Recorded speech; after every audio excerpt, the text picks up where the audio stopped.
Okay, Aburu, Aboye, Aboshishe. Welcome back to my channel. My name is Awo Ifakoredi Ifahimi.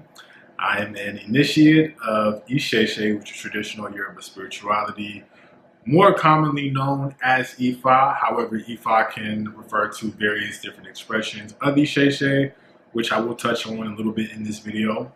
But I am an inspiring Babalawo who's on a mission to uplift his community through this tradition. And in this video today, I'm going to be discussing the demonization of African spirituality. And so my goal here is not to convince anyone of anything, to change your mind, prove anything to you. I am simply making this video to provide information and perspective, and what you do with that and how you feel about it afterwards, that is your business. I do have 13 pages of notes to work through, so you definitely will see me looking down just to make sure I'm staying on track with the information. And I'm going to try to just be succinct with everything and not make this video too long. So I will be discussing blood sacrifice, the main things. Blood sacrifice, why is it done, why is it necessary, why blood specifically, the Orisha and some misconceptions around them. I want to talk about witchcraft, and I also want to talk about what is Ifa about. What is the purpose? What is the goal that us practitioners will be working towards in this tradition? I do want to give a quick announcement. I divined on this yesterday with Ifa, and I got the green light to go ahead and move forward with it. So as of now until February 25th, 2026, almost at 2025, but 2026, I am offering free yes or no Ifa consults. So if you would like one, please go to my channel description. You can find my email and reach out to me there with your question or your questions. And if you are wondering, okay, why are you offering this for free? The reason is because I personally, I'm more invested in developing myself into a competent and trustworthy Babalawo than I am with money. So I'm incentivizing these readings or these consults because I want to work with more people and start to get more data on the types of things that people come to Ifa with. So that once I'm at a point where I am doing full consultations with people and clients and having godchildren and things like that, I'm in no rush to get to these different places, but there's no need for me to delay my destiny and my calling. So I want to actively be moving and working in it. And I've already, of course, been divining for myself consistently. I have several different family members who come to me with their questions. I have friends. I have a couple of YouTube subscribers actually who have reached out to me before I officially announced this. And yeah, anything yes or no, I've helped people with questions related to relationship matters, job opportunities, relocating to a new place, and just a lot of different personal things. And I definitely want to continue to expand off the skill and just continue working with it. So it's definitely legitimate. I definitely know what I'm doing in terms of the yes or no. I cannot do a full consultation, cannot do a bow, any type of a crochet. I pretty much can't do anything else right now other than the yes or no consult, but that is okay. Like I said, I'm in no rush. And the yes or no, they're very insightful and helpful in just, having that guidance along your journey. So feel free to reach out to me. Okay, so let's go ahead and get into this video in my kitchen today. So first and foremost, I want to say that just like Africa and African cultures and the different expression of these cultures throughout the diaspora, they are not monolithic, and neither is African spirituality. That's my dryer. Give me 1 second, actually. All right, sorry about that. I really hate doing laundry, but where was I at? And I also hope that the sound of the laundry is not distracting either, because my apartment is not that big and it's literally just a hallway. The laundry's right there, then my room, the bathroom. But okay, so yeah, so outside of Isheshe, there are many other systems. We have the Odinani, which comes from the Igbo people. We have Odun, which comes from the Fon people in Benin. We have Akan spirituality, which comes from the Akan people in Ghana. The Bakongo people in Central Africa have their system. We have, going into the diaspora, we have Obia in Jamaica, Umbanda in Brazil, Lukumi in Cuba, Haitian Voodoo. Here in America, we have Hoodoo and Louisiana Voodoo. The Gullah Geechee people have their, spirituality and their practices. We have Santeria throughout the Caribbean. The Garifuna people have their practices. There's also Candomblé in Brazil. There's Trinidadian Shango in Trinidad. There's just many systems. So it's really important to know that coming into this conversation that they're not all the same. And while they may have common origins and even common philosophies and practices, these are still all nuanced systems and practices, and we want to be respectful to that. So let's go ahead and get into this discussion, and I want to start with blood sacrifice. So why is it done? What is it? Is it evil? And why does it have to be blood specifically? And I want to say that for myself, I am an American. I was raised in a Christian household, and so I wasn't raised with Yoruba culture, with Ifa. And I definitely understand how, coming into this from a Western or from an American perspective, how blood sacrifice can sound and how that might be kind of off-putting. So I'm hoping that this can bring some perspective to what it's all about. So it's important to keep in mind that when we talk about Isheshe, when we talk about Yoruba, we're talking about a very ancient tradition and a very ancient language. And so when things are being translated over from Yoruba to English, concepts can really get perverted in that translation just because there's no English equivalent. So there can be a lot of misunderstanding. And when we talk about this topic in Isheshe, we're referring to Ebo, which I have talked about on this channel before.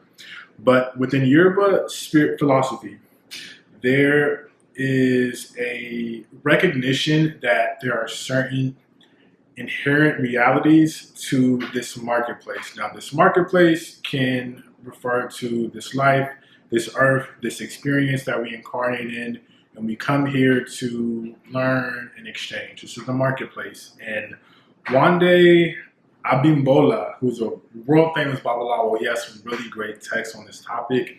And I'm planning to make a video soon where I recommend some different books and resources that people can get into, and these are books and resources that I use myself along my journey.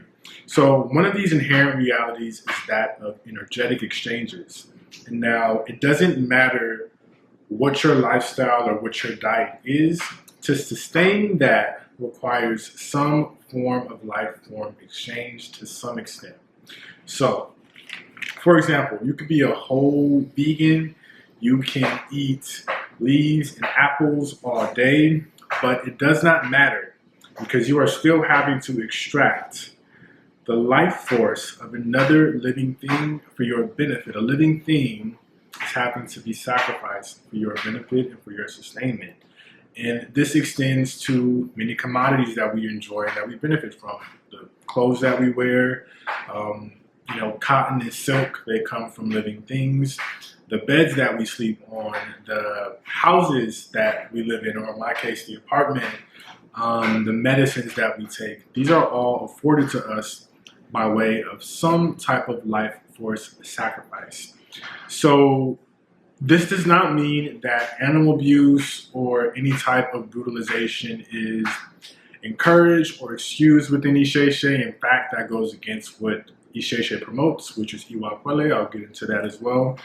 But what it does mean is that this tradition, again, it recognizes that exchange and sacrifice are inherent to the marketplace, and there's no avoiding it, and nothing is gained without some form of sacrifice.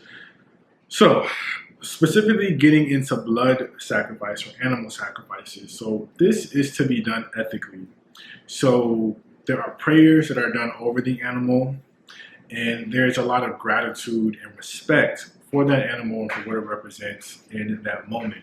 And now typically the animal is going to be eaten afterwards. So if the abo is being made to invite something favorable to the person or blessing to them, you're going to end up eating that afterwards and feeding the community with that animal. And this is symbolic of sharing that favorable energy. So during my initiation, for example, if there was a chicken that was included in one of the abos, that chicken got plucked later and it got cooked, and myself and the babalawos and the Ianifas of the temple, we all ate a meal together. And this actually reminds me, just a side note, I stayed on a native reservation for a couple weeks in 2016 in Southwest Colorado, and that was a practice I learned that they also do there, which was essentially using every part of the animal. So if they did something ritualistic with it, they also ate it later. They used the bones. There's a lot of similarities with Yoruba philosophy and indigenous American philosophy. I've been noticing that as I reflect back on that experience, but that's another conversation. So yeah, it's not at all this thing of, cutting chickens' heads off and splattering the blood all over the walls, or bathing in pig blood, or just, these crazy ideals that people have. It is very much a sacred practice, and it's one that really prompts you to reflect on just certain realities of life, but it also causes you to really express gratitude that we have the means to counteract certain negative outcomes that are on the horizon for our lives, or to empower positive outcomes that are on the horizon for us. So it really is a blessing to have access to this ancestral knowledge. We also want to recognize as well that nothing can happen without Ori's permission.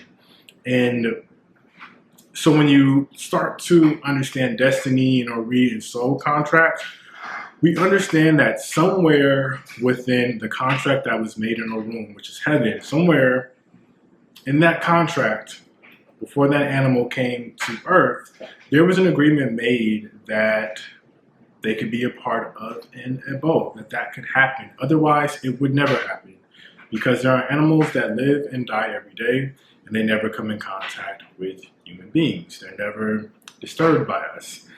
And, that was an expression of their destiny and what they were chose before they incarnated.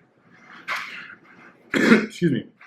So why blood specifically? So blood specifically, without getting too deep into this topic because it can go very deep, blood contains life force and information, and actually all of our fluids contain metaphysical properties and spiritual implications. So your saliva, your sexual fluids, all of that contains information, and it is spiritually powerful.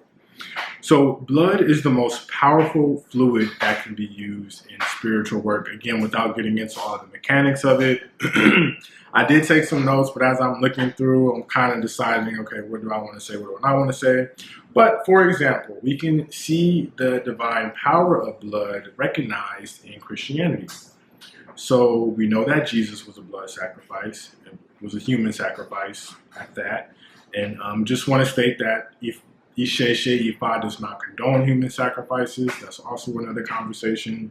But you will hear Christians say, and they say it pretty often, that they are covered in the blood of Christ as a way to say that they are divinely protected and favored. So we understand that Jesus, as a sacrifice, in his blood contained information that caused a divine shift in covering for those that the sacrifice was made for. And so this is the same concept in Isheshe with Ebo. Now, of course, I understand there's a huge difference because within Christian theology, Jesus was, of course, the final sacrifice, and there's nothing needed further.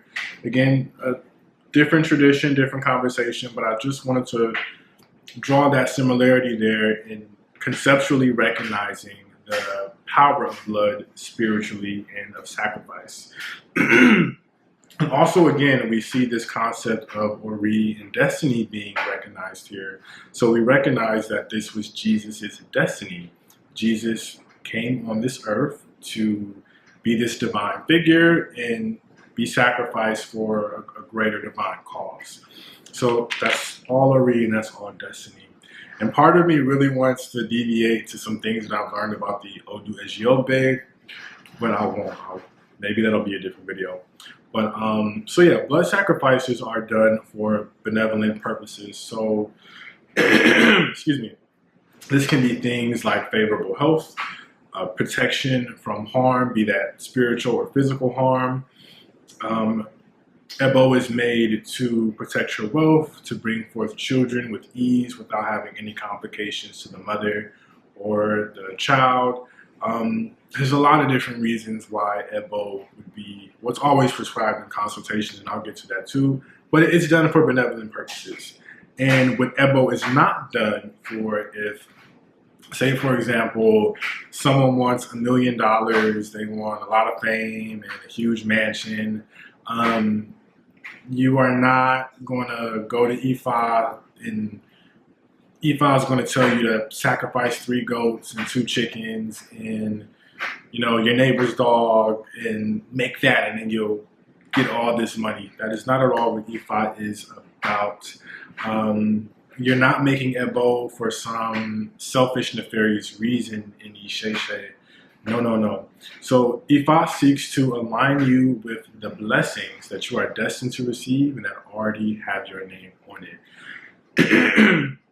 And so, I mean, this could be $1 million and a big house and lots of recognition, but you're coming to Ifa to get aligned with your destiny. If that happens to be a part of it, then so be it.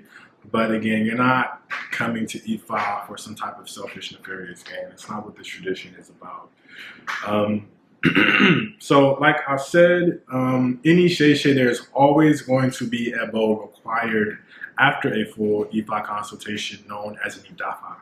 Now, if you consulted with a practitioner and they did not have you make Ebo after, there was no blood sacrifice done, I would question whether or not that person is really practicing Isheshe, or maybe you're being scammed, or maybe they're taking advantage of your lack of knowledge. I say this because I want to encourage people to be very, very discerning. I know that with me, and in the beginning of my journey, and this is no offense to these individuals that I was working with, I believe the Baba is actually subscribed to my channel, so if you see this video, hey, I respect you. But they presented themselves as these traditional, they were Black American traditional Isheshe practitioners, but every time I would do a consult with them, it was always, okay, take this fruit and you're going to leave it in this piece of nature as an offering to this Orisha, etc., etc. Long story short, over time, I learned that while they were presenting as Isheshe practitioners, they were really Lukumi style. And that's how they were conducting things and, you know, structuring things. It was completely different from a traditional Isheshe perspective. But I didn't know that until I gained more experience and worked with different people, and then going to Nigeria myself and just seeing the difference. So please do be very discerning with who you work with and the information you receive. I also had another experience where I worked with excuse me today, where I worked with a very reputable and known Babalawo. He actually has a following on YouTube. I will not say names, but he definitely assumed that I didn't know as much as I did, which I think is a common experience for Black Americans coming into this tradition. But he did a consult for me, and then after, he like told me to go make the Ebo. Like, he told me the animal that I needed to sacrifice, and I was sitting there thinking, like, this doesn't make any sense, because for one, I'm not initiated. I don't know any of the proper incantations to be able to properly carry this out. You know, it's not just this, there's a whole science and method to this. It's not just some random thing. And so I never contacted him again, because I just kind of knew I couldn't, even though he was reputable, he definitely like knew his stuff and he was knowledgeable. I just couldn't trust him after that. But anywho, so Ebo is made to manifest and further fortify the blessings being spoken about in the Odu that comes for you, or to avert any negativities or hindrance to those blessings. So a sacrifice could be a goat, it could be a chicken or another type of bird, it could be a ram, a grass cutter, fish, dog, I love dogs, snails, etc. So it all depends on what energetically is needing to be appeased, meaning which Orisha and the Odu and the orientation of that. It'll detail all of that for the Babalawo who's divining for you, what's needed and who it's needed for. And Bo is also necessary for any initiations and the birthing of any shrines. So there is further nuance and explanation as to the whole spiritual science of how you can go get an Ifa consult, and Ifa can tell you, okay, Ifa may foresee a car accident on your upcoming road trip, and so you're being told you need to make an Ebo to Ogun and Eshu. So there is a whole kind of explanation as to how that can actually be averted through making the Ebo. I'm going to save that explanation, and instead I would just encourage people to engage the tradition for yourself, and your experience will speak for itself as you engage Ifa, you get the consults, you follow the guidance, you see the difference, in your own life. So witchcraft, how does Ifa differentiate from witchcraft? So first and foremost, Ifa is divining and receiving directives for alignment. So this is going to be comparable to going to a doctor, for example. So when you go to a doctor, you're going to a doctor for one of two things. So you're either going because something is going on with you, something out of the ordinary with your health. Maybe you have a weird rash or some bumps on your arms, or maybe you've got a cold that you can't get over. It's something kind of unusual. Or you're just going in for a routine physical, routine check-in. Nothing is going on, right? So this is going to be similar to what we approach Ifa for. So we go to Ifa as a means to spiritually investigate what's going on with us, and then to be able to remedy any imbalances. Or we're going to Ifa as a part of our routine spiritual maintenance. So things can be going perfectly fine, perfectly smooth in our life. And then we just want to go to Ifa to check in and see, okay, what do I need to be doing to continue keeping the road paved open and keeping things going smoothly. So similarly, you go to your doctor is going to run their tests. They're going to give you a summary of the results of those tests, and then you're going to be given a set of directives on what to do to either get in favorable health or remain in a favorable health status if you're already there. So you'll be told, don't eat this or do eat this, engage certain activities for your wellness, or don't engage certain activities. It all depends on the nature of the appointment. And then from there, you have free will. So the doctors are going to provide you the information, and it's completely up to you what you do with it. So similarly in Ifa, the Awo will divine for you. And essentially when you go and get your divination, I've always thought of it like this. It's like getting a screenshot of your destiny and then where you are in relation to your destiny at that moment of divining. So you will receive an Odu that summarizes the information, and it'll come in either a favorable orientation known as E-Ray or an unfavorable orientation known as EB.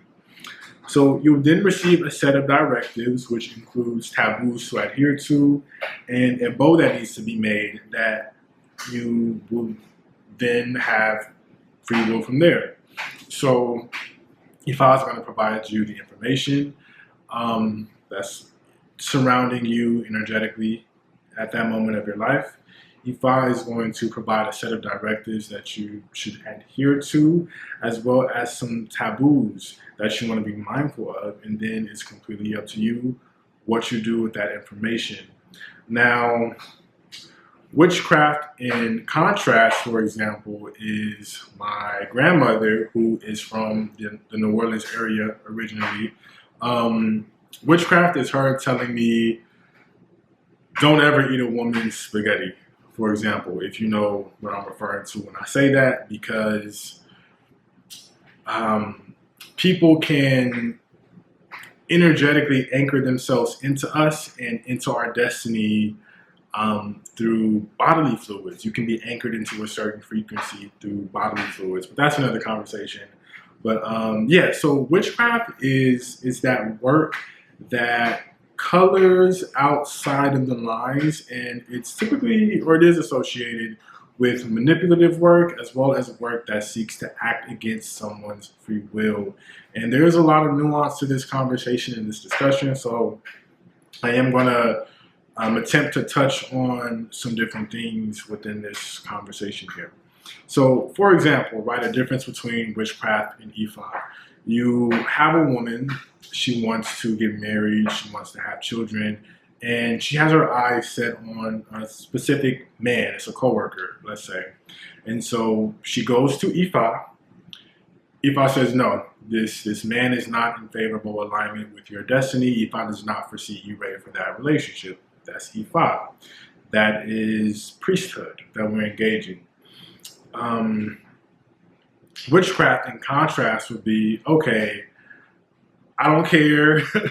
This woman, she really wants this man and she's willing to have him at all costs. So let's say she somehow manages to get a piece of his clothing and then she's able to go home and she does some type of work to draw this man to her. So that, for example, is witchcraft, and that's the distinction between Ifa and witchcraft. And there's a really good show on Amazon. It's called Juju, and it's about Nigerian or Yoruba folklore specifically, and witchcraft is really, really interesting. But if you watch that, you'll see the difference in what I mean. Now, within Yoruba culture, there is also a concept known as Ajay, which it gets, again, going back to that conversation of Yoruba to English translations, but Ajay gets misconstrued. So I believe I may have talked about this before in other videos, but Ajay describes a woman who is imbued spiritually in a very particular and mysterious way. So this is a woman who can manifest things without the use of any tools. So she can speak things from her tongue. Ofa Ashe speaks to the power of spoken word in Yoruba. So she can speak things and it materializes, or she can just download information from source and just know how to proceed from there. So Ajay is an inherently neutral power or concept. So Ajay, a woman's Ajay, can be used with benevolent intent or it can be used with malevolent intent. And so this is not a reflection of Ajay itself, but the owner of it and her character determines whether, you know, she's benevolent or malevolent with that power. So Ajay is connected to the womb and to biological women and unique spiritual properties associated with them, their role in creation, sustaining creation, as well as destruction. So with that understanding, all biological women to some extent are Ajay. They're somewhere on that spectrum, but some women, by way of their lineage and their ancestral inheritance, they are more spiritually imbued. And so the reason why this power is feared and why women get demonized in the process is because Ajay, again, it inherently exists outside of those lines. Ajay is not governed by any type of priesthood or structure. So keep in mind, when we talk about Ajay, when we talk about what a witch is, and that power and where that comes from, it's not something that you can opt into or opt out of. You are what you are. You're born with what you're born with, and you inherit what you inherit spiritually. And so also think about it like this. You know, you can have a woman at your work.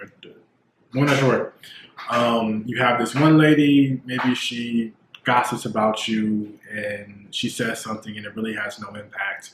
And then you have another woman and she does the same thing, but it has some real weight and impact and power to it, and it spreads, and it has implications for your life. And that woman, she could be an example of Aj in being particularly empowered in her tongue and what she speaks. And you can find women like this in the church. You can find them all over. So this is why it's important to be on top of your spiritual maintenance, on top of your prayers, on top of your ancestor work, going to your ancestors, taking your spiritual baths, making your ebo, adhering to your taboos. All of that can protect you from witchcraft, because you really don't know who is who. People don't even know who they are and what they carry.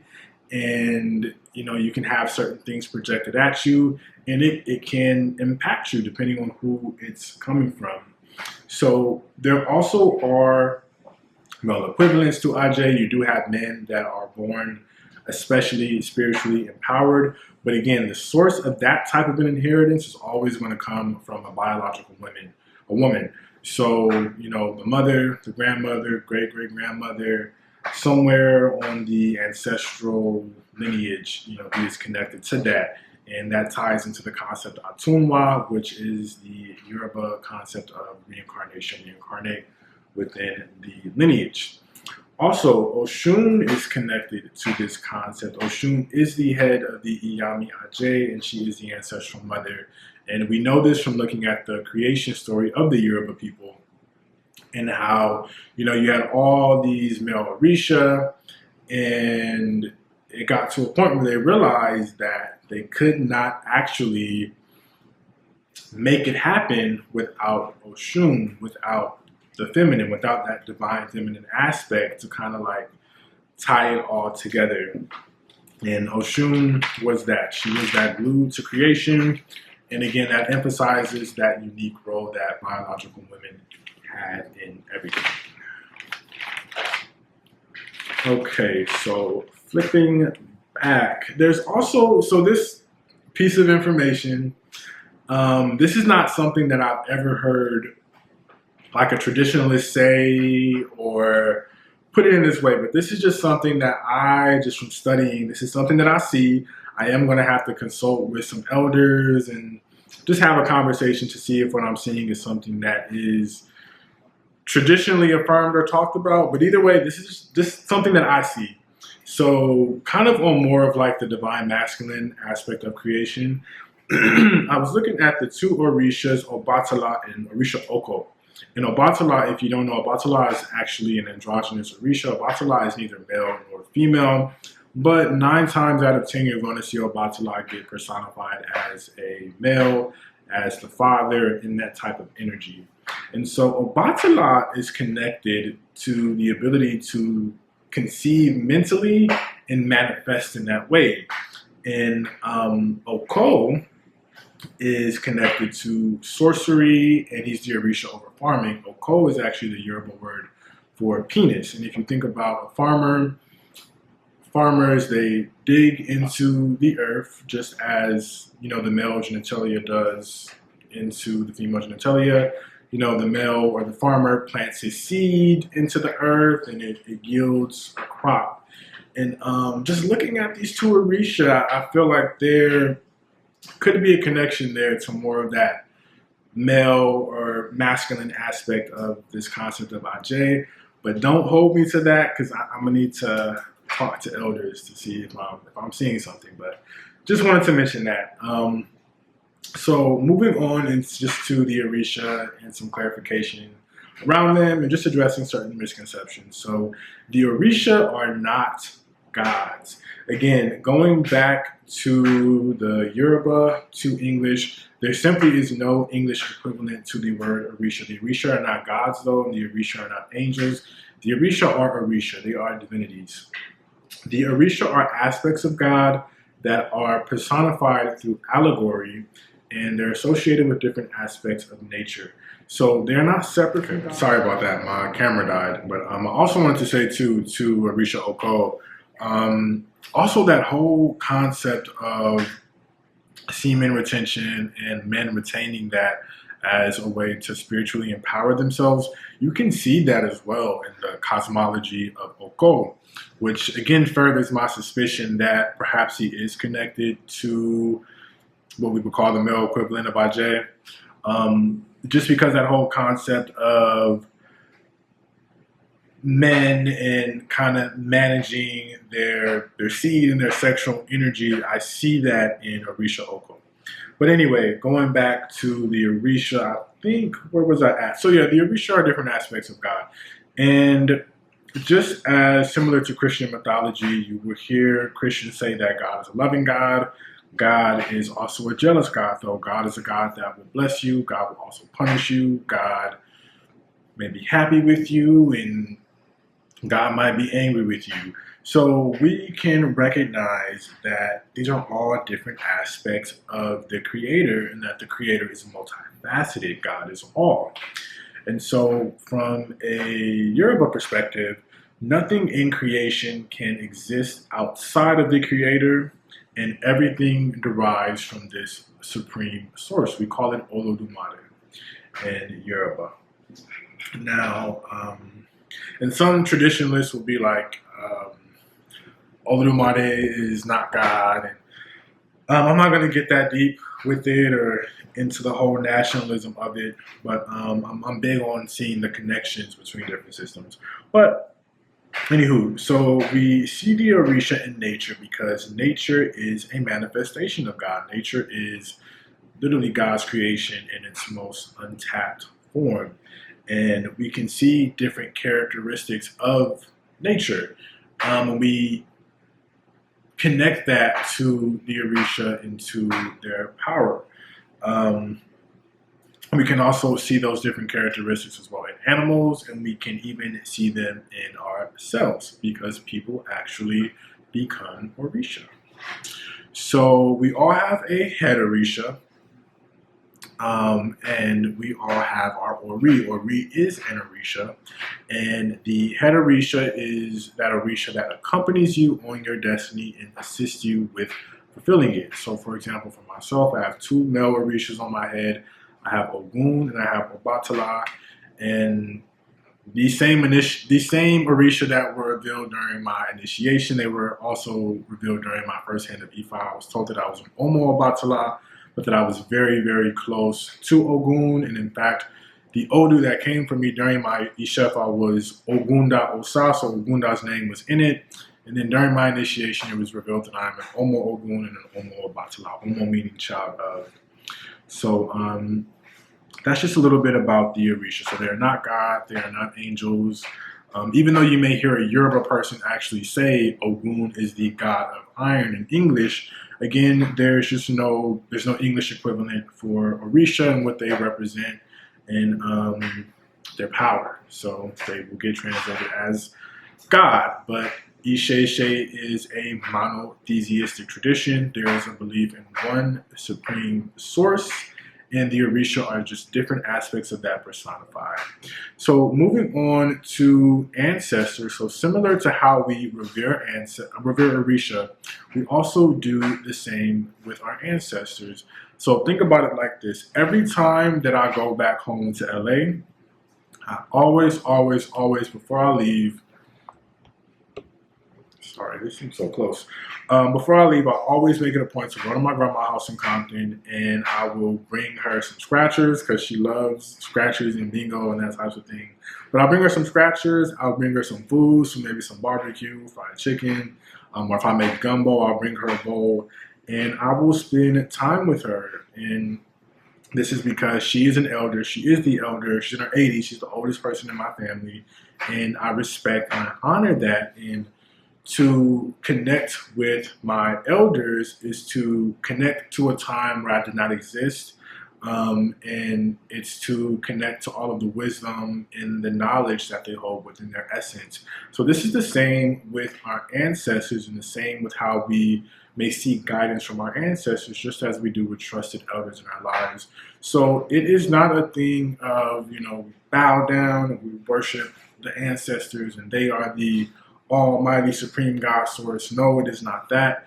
Again, with any Ishe, there's no separation between Source and the Orisha and the ancestors and yourself. It's all one big spirit body, and we're acknowledging and appreciating different aspects of it. But it's not, nothing is separate in this tradition.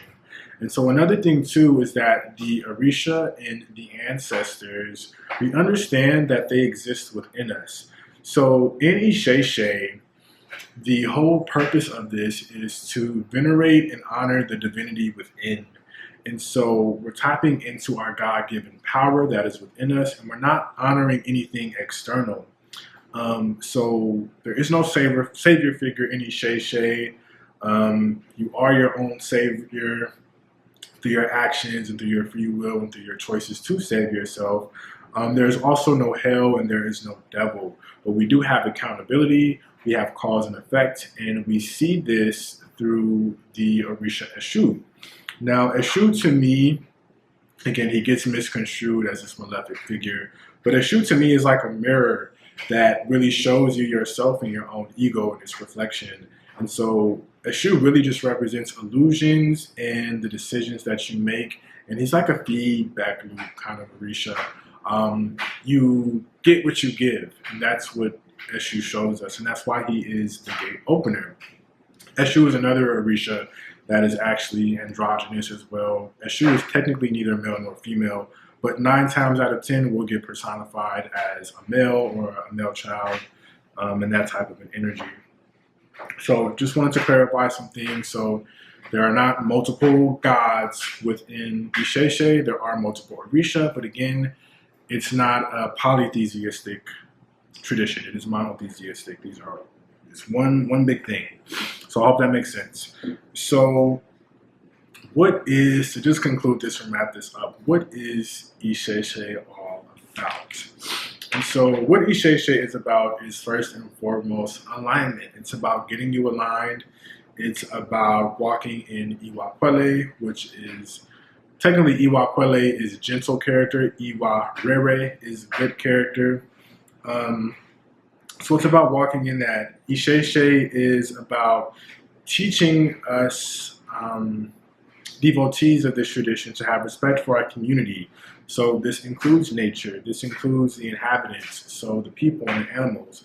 This includes having respect for ourselves, respect for our neighbors, respect for our elders, including our ancestors.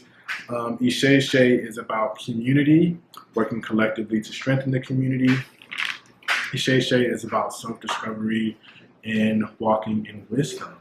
And of course, we know a big component of Isheshe is Ori, your higher self and your destiny. And again, like I said, Ori is an Orisha. So a big focal point of Isheshe is that you are to walk through following the guidance of Ifa and getting that insight and, going in and reflecting. You are to walk so in alignment with your destiny and with your Ori that you are essentially a walking Orisha on this earth. That is the point that we want to, again, just embody our divinity so much and walk so firmly in it, so firmly in our Ori. Because again, our Ori is our higher self. It is our destiny. You're so aligned with it here on earth that you become an Orisha. You become Ori walking on earth. So that's really the big point. And that's really what we work towards and what we strive for. And then if you look at just the stories of the Orisha, you see that same thing. You see that they walked so in alignment with their destinies on earth that they were venerated when they transitioned. They became essentially like deified ancestors. You can think of it in that way too. So again, this path is about awakening your inner divinity, being firmly aligned with your highest, most divine nature and purpose. And it's really about becoming a vessel for the Most High. So people, which are known as Eniyan in Yoruba, or Omo Eniyan, which means chosen ones or children of the chosen ones, we are here to bring forth the good condition to earth. We are here to elevate ourselves and assist in elevating our neighbors and our community. And again, we do this through seeking the guidance and wisdom that Ifa possesses. So that is what Ifa is about. I do want to acknowledge that there are definitely practitioners within the tradition. Everyone is not well intending. So yes, there are benevolent practices that go on and unethical behaviors. And again, this is going to be seen in any tradition, but that's not inherent to the tradition itself and what it promotes, but those people and their character. So keep that in mind.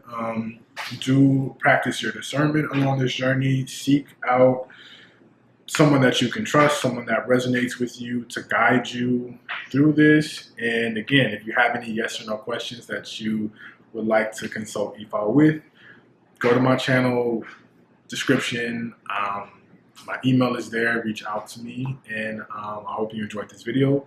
Like, comment, share, and subscribe. Please, I'm trying to get to 1,000 subscribers in this year, 2025. So help me with that. I appreciate you and thank you.